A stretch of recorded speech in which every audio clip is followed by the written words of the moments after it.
Yun, so good day guys. So meron tayong dito bisita, Epson L360. So ang issue nito is nagka-crumple daw yung papel kapag kinakain. So yun, so baka ganito din ang sitwasyon ng printer mo or problem ng printer mo. So panoorin kung paano gawin or paano i-fix ito. So simulan natin. So magte-test print tayo. So hold mo lang tong reset button and then power. Yan. So yun guys pala, kung hindi ka pa nakasubscribe, mag-subscribe ka na, then click mo na yung notification bell para updated ka sa mga bago kong tutorial about sa printer or etc. So yun, thank you.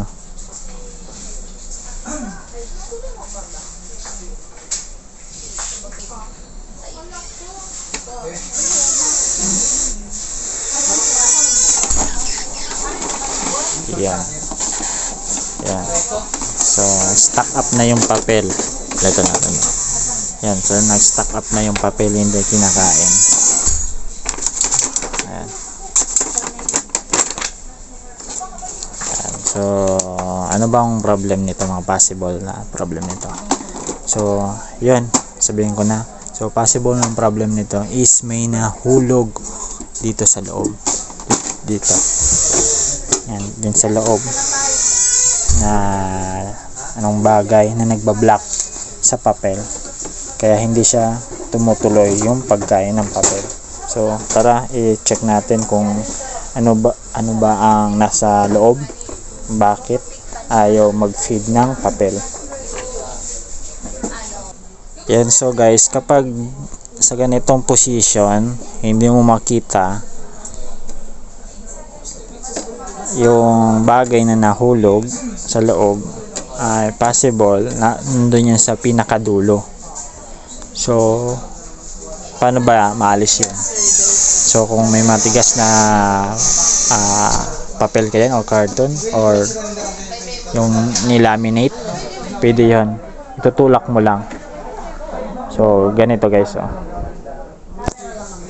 so yun, so ito guys, so matigas na papel or nakalaminate na. So dito natin yan lalagay, so para i-push natin palabas doon sa unahan.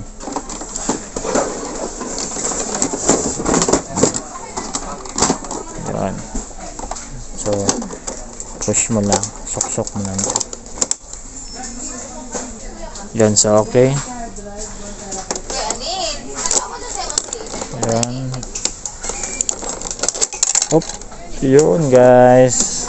So ito yung nasa loob ng printer, yung dahilan bakit hindi tumutuloy yung pagkain ng papel.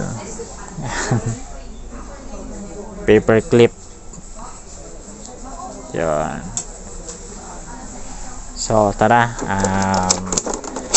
mag-testing na tayo. So yun, magte-test print na tayo.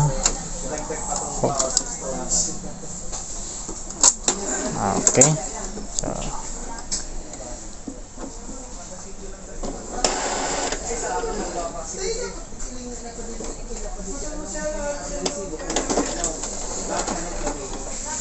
yun. So okay na guys. Alright. So yun, so okay na. So ito yung dahilan kung bakit ayaw tumuloy ng papel. So yun, so kung naunawaan mo, nakasabay ka, so like and share naman, and then subscribe na din, share mo to sa ibang tao para yan makatulong din. So thank you, bye.